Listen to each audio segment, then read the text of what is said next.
Eu agradeço sempre esse espaço aberto. Você, uma pessoa muito gentil, muito acolhedora e que sempre proporcionou espaço a todos aqueles que quiseram manifestar de uma forma ou de outra sobre todas as questões voltadas para a arte, para a cultura, para a música, para a política, em tudo. Enfim, esse espaço é muito importante, fico muito agradecido. O reconhecimento, a história do Sérgio, que já foi vereador, né, tem um trabalho como professor. E quantos alunos, mais ou menos, você faz ideia, Zé, de quantos alunos você já teve? É muito difícil. Foram 20, somando todo o tempo de magistério, de lecionar, foram 24 anos. Em 3 universidades, em 3 faculdades. Divinópolis, Bom Despacho, Luz, Formiga, Santo Antônio do Monte, Itaúna. Então, assim, e vários cursos. Eu lecionava para administração, para ciências contábeis e algumas situações na área de economia. Então, teve, além do que eu tive alunos também, eu fui professor de ensino religioso. Sim. Né? Então, durante 5 anos. Então, eu creio que houve períodos aí que eu tinha 5 turmas.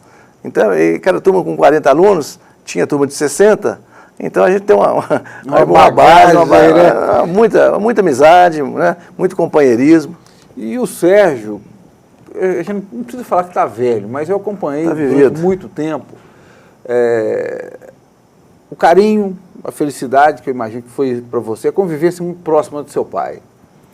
Com certeza, com certeza. O Mauro estavam sempre ali juntos,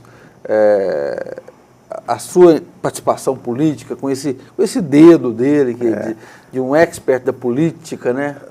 Evandro, eu só lamento não ter herdado esse fator genético político que meu pai, meu avô e meu bisavô tiveram.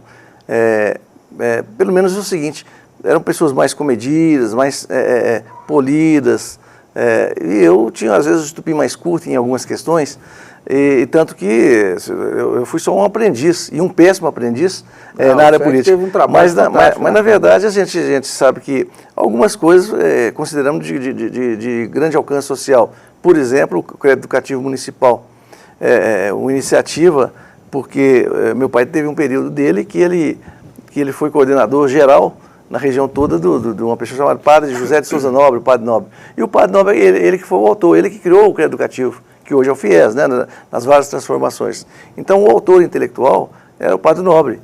E o Padre Nobre, depois que largou a política, primeiro ele licenciou do sacerdócio como padre para dedicar à vida política. Ele ficou durante 20 e tantos anos como deputado federal.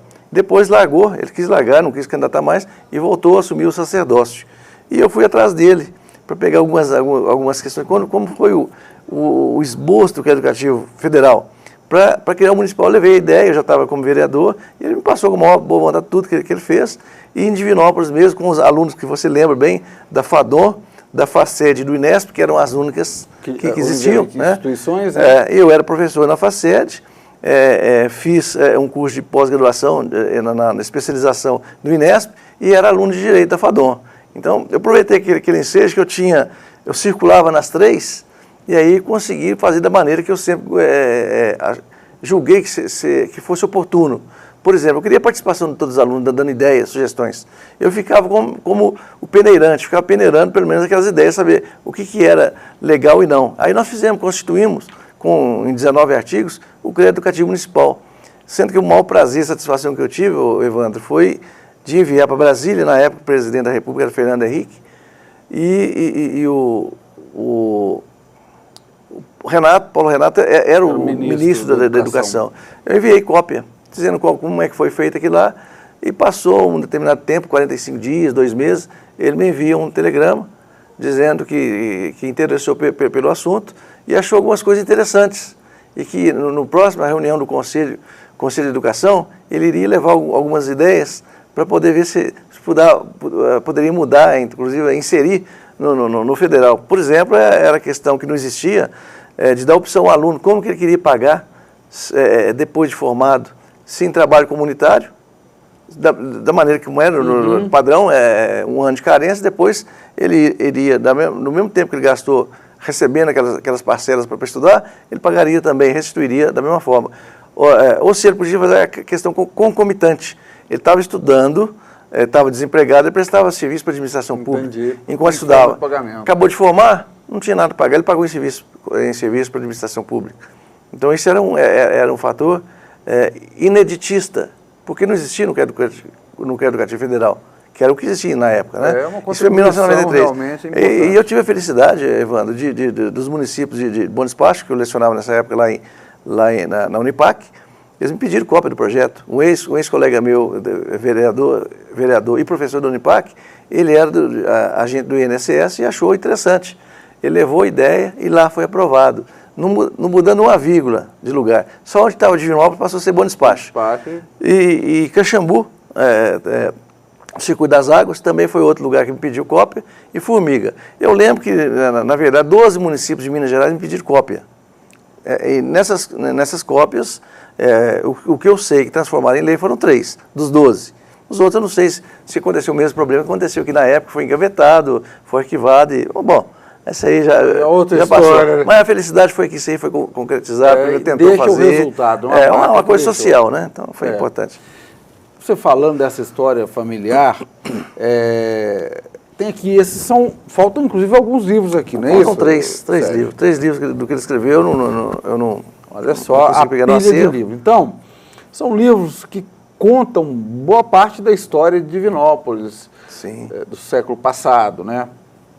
Vou mostrar aqui. Esse aqui foi o primeiro e único livro que nós escrevemos juntos, eu e meu pai. Esse aqui eu tenho lá em casa, autografado por você, pelo Mauro. É um livro que eu considero assim, eu já li, eu como devoto Padre Libério, né? É um livro que conta a história do Padre Libério.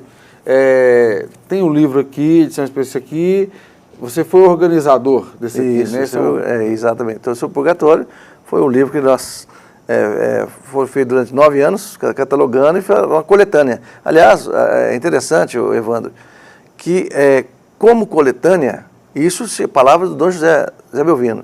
E o Dom José, ele é um dos revisores da CNBB. Um dos vários revisores da CNBB era o Dom José. O Dom José me disse que no Brasil não existia coletânea sobre o purgatório. Existem outros países da Europa, e tem coletânea. Então, esse seria a primeira coletânea sobre o assunto. Então, a gente fica lisonjeado.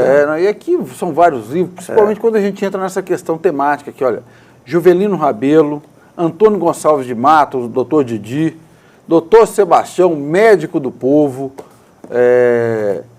Fábio Botelho Notini, Alvimar Mourão. Esse aqui é do Antônio Martins.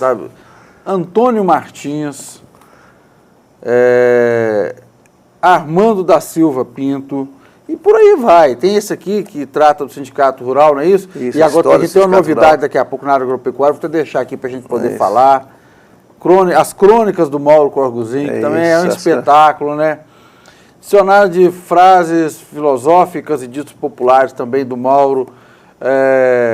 Dicionário de palavras. E por aí vai. Esse aqui... Esse já é do um tio. De um tio que você... Então, ou seja, boa parte da história dos nossos políticos foi retratada... Foi retratada aqui. Seu pai teve uma convivência muito grande com esse pessoal, não teve, Mauro? Sim. Evandro, até é importante salientar, para que todos saibam, apenas 2 dos ex-prefeitos não foram contemplados, mas porque nós respeitamos, pelo menos, a posição da família. Um foi o doutor Valquir, pai do atual vice-prefeito, porque, à época, eles acharam que não deveria, ou que tinha alguma questão que ficou talvez marcado na família pela questão, talvez do não reconhecimento, outras coisas mais. Aliás, até o doutor Valquir, em vida, nós fizemos uma homenagem para ele, prestamos uma homenagem na Câmara Municipal, quando ela era ali na 1º de junho. Sim. Até fui o autor da proposição, com apoio, aval de todos os demais vereadores, fizemos uma homenagem em vida para ele. Então ele ficou emocionado, ele chorou, porque realmente quem tinha que reconhecer é exatamente um órgão oficial, o bom prefeito que ele foi.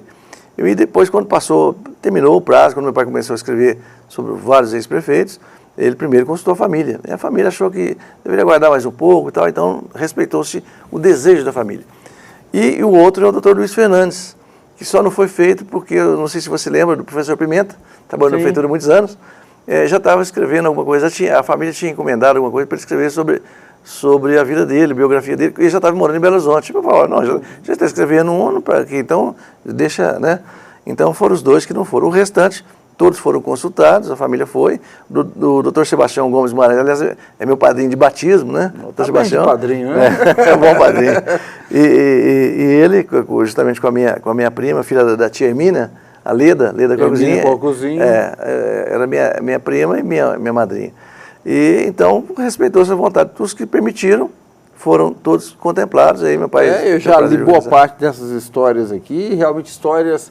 A gente começa a ler interessantíssimas e a gente conhece muito Divinópolis a partir da visão dos livros do Mauro Corcozinho. É claro.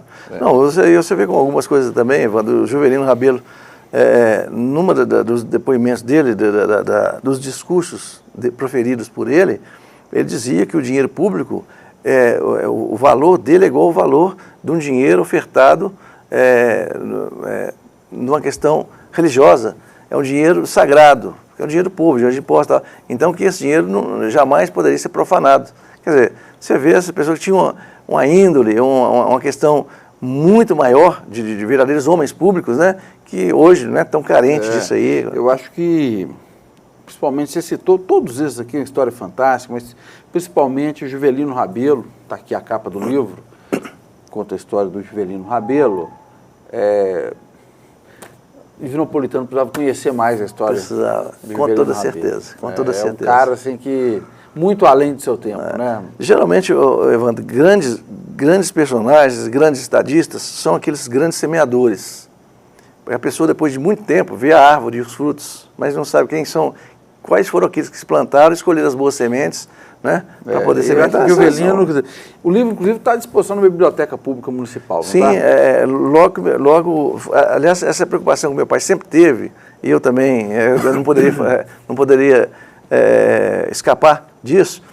Todos os livros publicados pelo meu pai, editado, e por mim também, os poucos, nós sempre fizemos questão de, primeiro, os formadores de opinião, as bibliotecas todas públicas, né?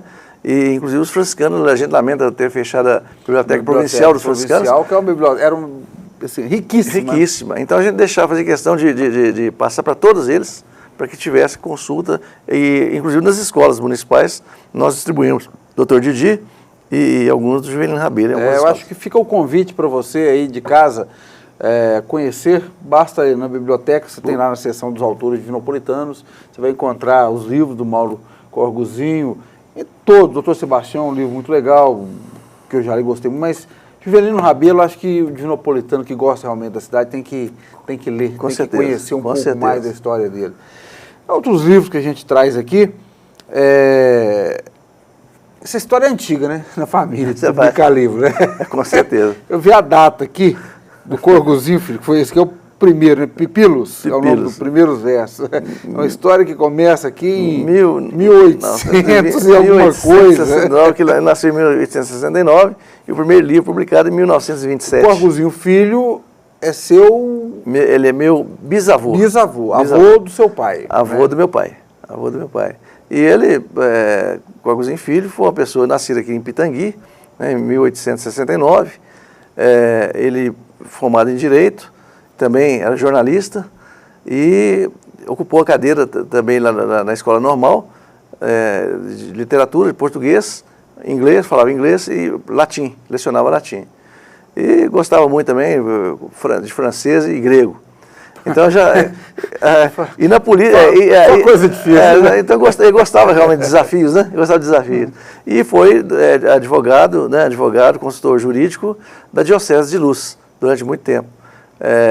Dentre as pessoas conhecidas que ele, no escritório de sociedade, está o professor Milton Campos, né? Famoso Milton Campos, que veio depois a ser também governador de Minas.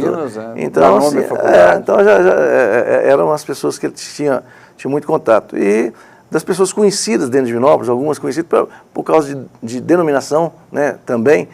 Uma das filhas do meu bisavô é a tia Hermínia. Né? A tia Hermínia, no caso, era minha tia-avó, que era irmã da minha avó, Hermínia Corcozinho, né? Que dá nome a uma escola municipal. Uma justa homenagem a uma escola. E, além do Corcozinho Filho, esses 3 livros foram, ou seja, seu bisavô, ele escrevia e seu pai reeditou esses livros. Reeditou o livro. Reeditou o livro com o apoio de nossos familiares, de nossos parentes, que é o João Corgozinho de Carvalho, que é dono da empresa chamada Ferbasa, que fica em Pojuca, na região metropolitana de Salvador, né? Então essa empresa é a empresa de ferro cromo, ele formou em Ouro Preto, em Minas e Metalurgia, e com os professores via passar, quando ele lecionava, via passar caminhões vindo da Bahia e indo para Ouro Branco. Ele ficou intrigado com aquela questão, então foi saber, então a matéria-prima vinha de lá para poder processar e exportar. Aí eles tiveram a ideia de montar a indústria, uma metalúrgica, e próximo a onde estava a matéria-prima, que não tinha transporte, e já fazia todo o processo ali, processava e depois já exportava, né, para a Inglaterra e para o Japão, que eram os maiores metal diferenciado, né? Diferenciado. E ele é apaixonado ele foi professor também, foi professor João Corgozinho de Carvalho. E com isso ele teve a ideia, como um bom admirador da cultura grega, de fazer todas as questões voltadas, né, dentro do helenismo, na prática de pegar os grandes filósofos gregos. Então a escola ficou totalmente diferenciada, a escola que ele montou na própria empresa. Essa escola produzia, inclusive, tinha laticínios, queijo, exportava até alguns produtos que os alunos aprendiam para benefício próprio também, da família, para melhorar a renda e para a própria empresa, né? Porque uma vez que os filhos eram futuros funcionários, mas ele fazia questão de colocar o seguinte, só ia para a indústria aqueles que tivessem vocação para aquilo ali. E pelo contrário, ele daria a formação para as pessoas, para poder sair dali com alguma formação básica mais avançada. E uma coisa pioneira, interessantíssima. Quem quiser conhecer a história da Ferbasa, vai ver tudo que eu estou dizendo aí. Ele é o e que? como é que ele ele começou. Seu primo? No caso, ele entra no grau de parentesco de primo. Exatamente. Muito bem, nós estamos conversando com Sérgio Raposo, professor, político, foi vereador aqui em Divinópolis, contando um pouco da história familiar dos Corgozinhos aqui, né? Família importante, tradicional, não só em Divinópolis, mas em toda a região. Escritos pelo seu pai, você conviveu com o doutor Sebastião, Juvelino Rabelo, Juvelino não, né? Não, Juvelino, doutor Didi não. Doutor Didi não, mas... doutor Sebastião Gomes Guimarães, Fábio Notini, Antônio Martins Guimarães. Essa turma toda. Sim, esse sim. Antes, porém, é evidente que eu gostaria desse espaço aberto para enviar um abraço aqui para todos aqueles que, principalmente os seus admiradores, e também todos os telespectadores de um modo geral. Mas nas pessoas que eu estou citando, eu abraço a todos os demais, né? Principalmente a minha mãe, a dona Gilza lá, que tá agora, está curtindo o bisnetinho, que é o meu neto. Isso aí. Então ela e a minha irmã Maurinha que é o anjo da guarda, né? Que frequenta muito ali, sempre lá nos textos lá da Dona Divina, me ajudando muito isso aí. O Bernardo é filho do Frederico, do Thiago e da Gabriela, lá da Sacramento de Amor. Sim. E, de uma maneira geral, também a minha filha Lívia, também, que ela é uma pessoa que sempre está atenta às coisas do seu programa também, é uma nutricionista, tem uma experiência também de morar fora. Precisamos vir cá falar como nutricionista. Ela depois eu vou bater um papo com ela, ela vai começar tranquila, calma. E a Luciana, que mora em Belo Horizonte, que está no meio artístico, no meio de eventos e tudo mais, que me deu a primeira netinha, a Luciana. E não poderia faltar a grande mulher, né, a esposa, a Glória, que é uma glória na minha vida, é uma glória na nossa vida, na vida de todos nós, né? E o pessoal todo da Escola São Geraldo, lá que são atentos ao programa, estão querendo saber das novidades do lado cultural e educacional. Exatamente. Mais do que nunca estão bem atentos. Então, um abraço a todos através desses. O Dipa também. O Dipa não poderia faltar, porque o Dipa não perde um programa, ele gosta muito disso aí. Dipa está me devendo uma visita aqui. Eu vou cobrar dele. Cobra dele lá para mim. Eu vou cobrar dele pessoalmente, ao vivo que agora, né? Tem que cobrar ao vivo aqui no ar, né? Com toda certeza. A Rosaura pode deixar que a minha irmã, ela está sempre atenta, né? Com a Rafaela, minha sobrinha, eles vão chegar... Dá uma dura nele lá, foi cobrado ao vivo, tá vendo? Não precisava disso. Com certeza. Grande figura. Demais. O Antônio de Pádua, com a história que ele tem lá com também com o Guarani, né? E no valor que ele sempre fez para o Guarani, no valor assim, 0,800, né? O 0,800. 0,800 é o preço que cobra do Guarani, é a paixão. Andou sendo expulso dos jogos aí, ficou exaltado. Certo, estou encaminhando já para o final do programa, dessa entrevista, mas eu queria saber o seguinte, antes de eu falar desse aqui, quero falar, esse livro do Sindicato Rural, me trouxe uma lembrança, seu pai estava trabalhando num livro da cooperativa. Sim. Então é até oportuno que o Irajá foi a pessoa que procurou meu pai. Mauro, eu quero que você escreva naquele estilo que eu gosto do jeito que você escreve, eu quero que você conte a história do Sindicato Rural, e foi feita a história do Sindicato Rural que está aí dos 50 anos. E posteriormente eles procuraram meu pai para escrever a história da Cooperativa Agropecuária de Divinópolis, né? Que depois de um determinado tempo acabou, agora já mudou, quer dizer, mantém o nome Carinho, né? O Carinho ainda conserva, que essa marca propagou muito bem, forte, muito forte, né? Mas então a história da cooperativa, ela é contada daquela maneira peculiar do meu pai.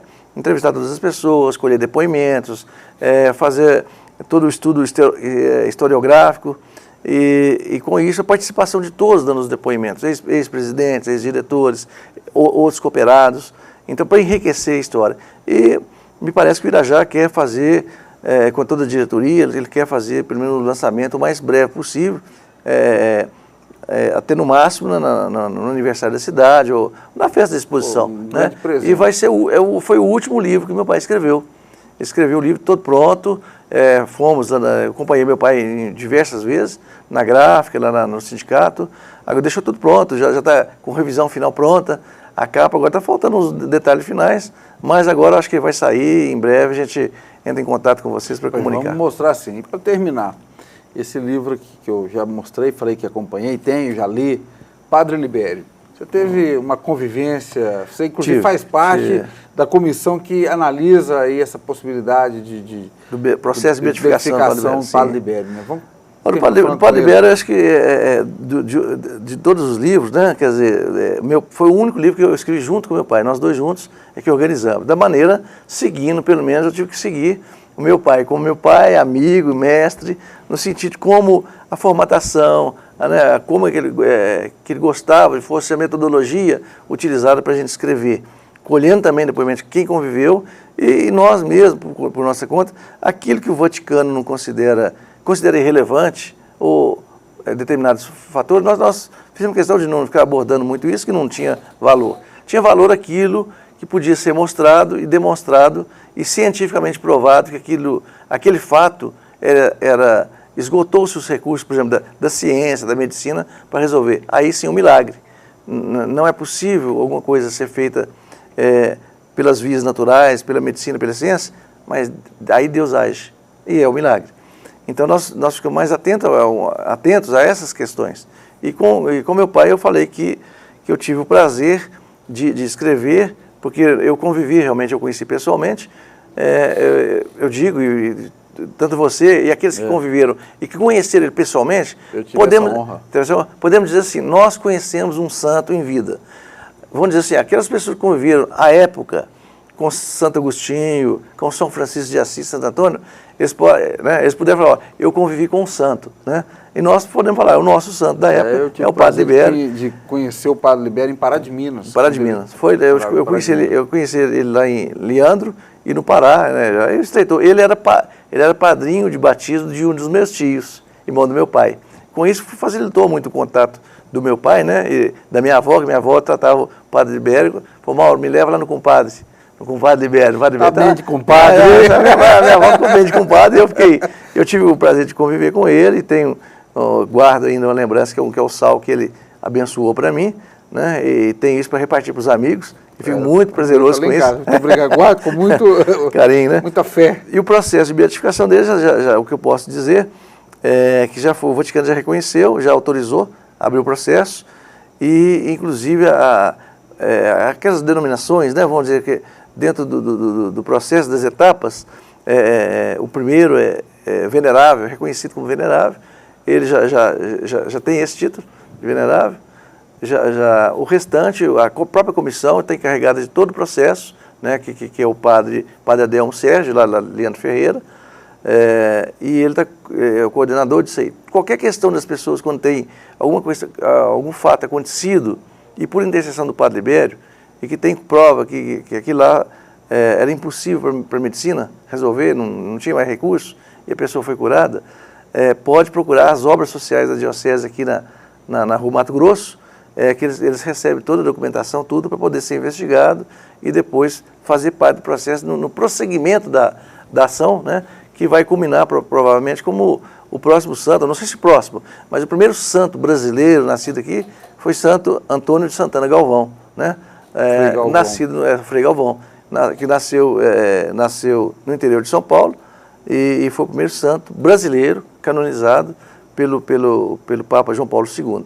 E provavelmente, posteriormente, a própria Igreja Católica vai reconhecê-lo como santo, aí universalmente vai ficar o Santo Padre Libério todo mundo. Mas para nós já é santo, independente disso. E nós levamos toda a fé nele e esperamos que, por intercessão dele, o Espírito Santo ilumina as autoridades, todas as autoridades, né, no mundo inteiro, os governantes, para que tenham mais lucidez na sua maneira de coordenar, de administrar, de gerir as coisas públicas, que são coisas sagradas, né? É dinheiro do povo através dos impostos. É isso aí. Sérgio Raposo, muito Prazer. obrigado pela visita. Obrigado.